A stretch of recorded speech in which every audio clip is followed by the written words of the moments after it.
Et si Ousmane Sonko avait raison depuis le début? Une révélation explosive secoue aujourd'hui le débat économique africain. L'économiste Ndongo Samba Sylla accuse lourdement le FMI d'avoir aggravé la crise de la dette au Sénégal et dans plusieurs pays africains. Dette extérieure incontrôlable, austérité imposée au peuple, ressources africaines exploitées. FMI présenté comme juge et partie dans le système économique mondial. Dans cette vidéo explosive, découvrez pourquoi certains experts affirment que l'Afrique rembourse des milliards sans jamais sortir de la dépendance. Le franc CFA, la dette, les multinationales, les devises étrangères, tout est remis en question dans une analyse qui risque de provoquer un énorme débat politique et économique au Sénégal et dans toute l'Afrique. Ousmane Sonko avait-il vu juste avant tout le monde? Le FMI protège-t-il vraiment l'Afrique? Ou les intérêts des grandes puissances? Regardez cette vidéo jusqu'à la fin et donnez votre avis en commentaire. L'Afrique doit-elle rompre définitivement avec le système actuel? Le extérieur, rapport des exportations, c'est passé de 92 à 305. Ça veut dire que le stock de dette publique extérieure a cru 3 fois plus rapidement que les exportations. Et donc ça, ce sont des dynamiques d'endettement en monnaie étrangère qui sont tout simplement insoutenables. Et vous ne pouvez pas payer la dette extérieure avec les taxes que vous générez en CFA. La dette en monnaie étrangère se paye en monnaie étrangère. Donc si vous n'avez pas la capacité d'exportation pour payer ces dettes en monnaie étrangère, vous devez vous endetter en monnaie étrangère. Mais si vous faites face à des taux d'intérêt élevés, vous allez avoir des problèmes. Et donc c'est cette situation dans laquelle nous sommes. Et ici, vous allez voir que le Sénégal est un petit pays économiquement parlant, mais nous sommes dans la cour des grands quand il s'agit de voir le service de la dette publique extérieure qui doit être payé entre 2024 et 2028. Vous allez voir que l'Afrique du Sud devra payer 57 milliards au titre du service de la dette, 57 milliards de dollars en 2024-2028. Le Sénégal est à la 7e place avec 15 milliards de dollars, si on fait l'hypothèse qu'il n'y aura pas de nouvelles dettes, alors que le Sénégal est un très petit pays. Et donc, c'est cette situation dans laquelle nous sommes, et les débats sur les dettes cachées ne nous ont pas permis de parler de cette dette insoutenable. Les dettes cachées, c'est un tout petit problème, et ça, je vais en parler. Mais ces dettes insoutenables, il faut savoir que ces dettes doivent être payées en monnaie étrangère. Ce n'est pas les taxes qu'on va collecter sur les entreprises, les ménages qui permettront de les payer. C'est ça le problème que nous avons aujourd'hui. Maintenant, le FMI peut-il être la solution?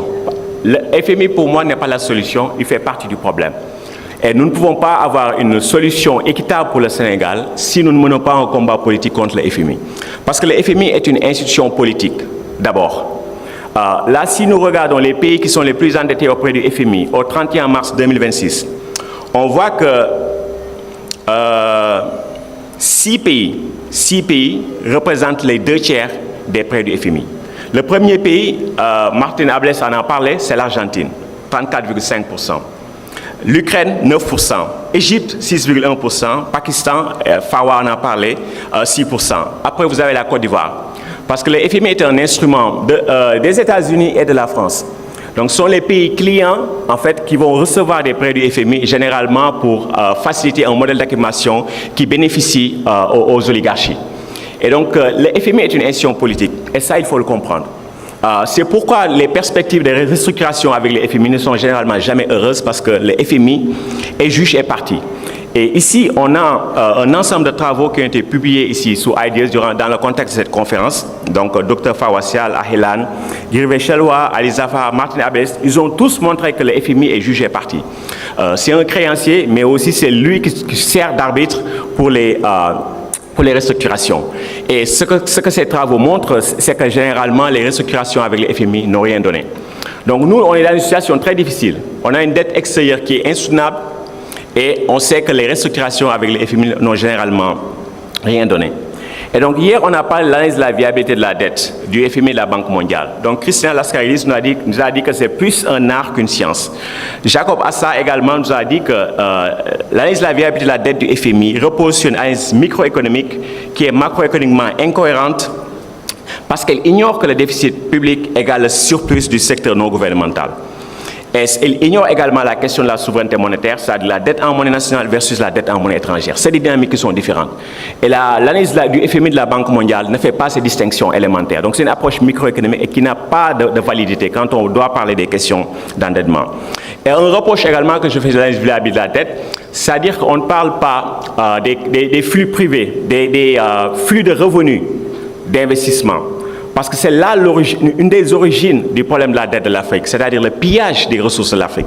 Et ça, on peut le voir à travers le cas de deux pays qui ont fait défaut sur la dette. La Gambie et la Zambie. Ces pays ont fait face à des taux d'intérêt élevés sur leurs obligations en monnaie étrangère. Mais malgré ça, on peut voir ici en bleu que les profits et dividendes rapatriés par les multinationales ont été supérieurs au service de la dette extérieure entre 2000 et 2020. C'est-à-dire que le Ghana a payé 16 milliards de dollars entre 2000 et 2020 au titre du service de la dette publique extérieure, mais les multinationales ont rapatrié 18 milliards de dollars sur cette même période. Donc, en tant qu'économiste de développement, la question que vous posez, si vous aviez le contrôle sur les 18 milliards de dollars, est-ce que vous alliez émettre des dettes à des taux d'intérêt élevés? Certainement pas, ou bien dans une moindre mesure. Et c'est là l'une des origines des crises de dette des pays du Sud.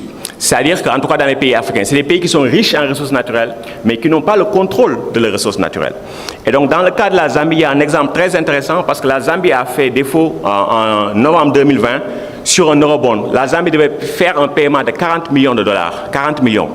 Mais en même temps, le FMI nous disait qu'un tiers des exportations de cuivre au cours des 5 dernières années ont atteint des proportions aussi élevées que 20% du PIB entre 2012 et 2024. Donc ça veut dire que la Zambie ne peut pas payer 40 millions de dollars, mais en fait, le FMI dit qu'il y a 6 milliards de dollars qu'on ne voit pas et qui appartiennent à la Zambie. Et il disait aussi qu'entre 2020 et 2021, 50 à 90% des exportations, des recettes d'exportation de cuivre n'ont pas été rapatriées. Et donc souvent on dit que ces pays ont des problèmes de balance de paiement, ils n'ont pas accès à des réserves de change, ils n'en ont pas suffisamment. Ces pays ont suffisamment de réserves de change, mais ces réserves de change, ces pays ne les contrôlent pas. C'est les compagnies multinationales qui les contrôlent et qui les rapatrient sous forme de profits et dividendes, et parfois aussi il y a ce qu'on appelle les flux financiers illicites. Donc si vous avez un contrôle sur vos ressources naturelles, vous pouvez en tout cas faire des progrès en matière, disons, de gestion de votre dette en monnaie étrangère. Et donc on a de bons exemples. Le Botswana et la Libye n'ont jamais reçu de prêt du FMI et n'ont jamais émis d'eurobond. Et la raison principale, c'est qu'ils ont eu un relatif contrôle sur les ressources naturelles de leur pays. Le pétrole dans le cas de la Libye et le diamant dans le cas du Botswana. Il y a un article qu'on a publié, un police brief de notre jeune collègue Dr Isaac Aboté Akolgouno, qui donne l'exemple du Ghana. Récemment, avec le gouvernement Mahama, ce que le Ghana a fait, c'est que le gouvernement ghanéen a créé ce qu'ils appellent le Gold Board. Et donc maintenant, les ventes d'or sont centralisées par le gouvernement. Tout ce qui est produit artisanal, industriel, c'est centralisé par le gouvernement. Dès qu'ils ont fait ça, leurs réserves de change ont augmenté de plus de 62%. Ça a renforcé la valeur de la monnaie. Et en fait, ça a fait passer l'inflation de 20% à moins de 10%, juste avec cette mesure. Donc ça veut dire qu'il est important pour les pays africains d'avoir un contrôle sur leurs ressources naturelles. Mais ce que je veux dire également, pourquoi l'austérité est vicieuse et pourquoi l'austérité ne peut jamais marcher dans les pays qui ont des monnaies faibles, parce que ça repose sur un raisonnement qui est très bête et méchant, j'allais dire. Pourquoi? Ici, je vous donne deux exemples. Dans le premier exemple, vous avez une dépense de 100 unités de compte, vous voulez dire 100 CFA. Et vous avez des revenus de 90. Donc, vous avez un solde de moins 10, c'est-à-dire que vous avez un déficit de moins 10. Mais dans le cas A, ce qu'il y a, c'est qu'en fait, dans le circuit national, ce que j'appelle le circuit national, c'est-à-dire que les dépenses qui ne sortent pas de votre économie, des dépenses qui n'ont pas d'impact sur la balance de paiement.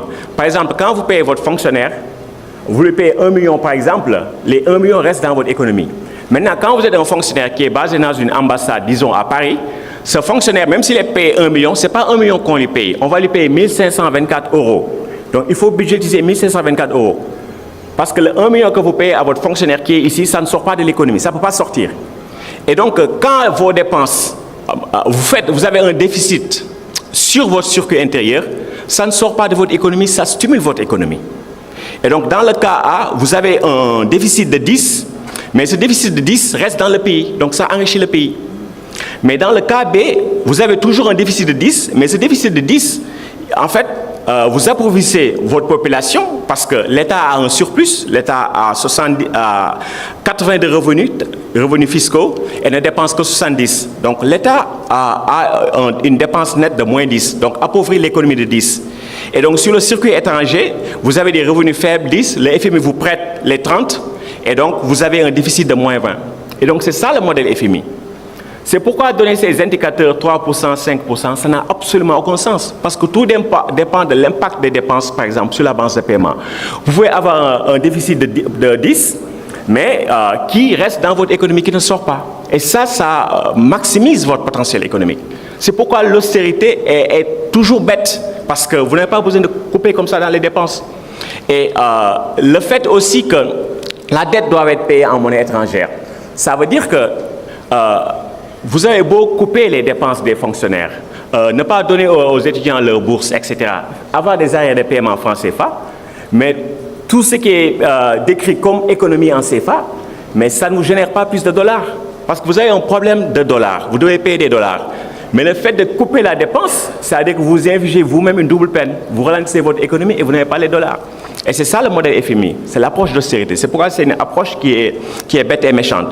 Et donc, l'économiste du FMI, Peter Doyle, qui est un ami, co-auteur, qui nous a quittés prématurément en décembre 2025, il a démissionné du FMI avec fracas en parlant de macroeconomic malpractice, en disant malfaisance macroéconomique. Il dit c'est ce que le FMI fait, il donnait l'exemple de la Jamaïque. Et l'un des derniers articles qu'il a écrit, c'est sur le Sénégal, et s'appelait « La honte du FMI, le Sénégal ». Parce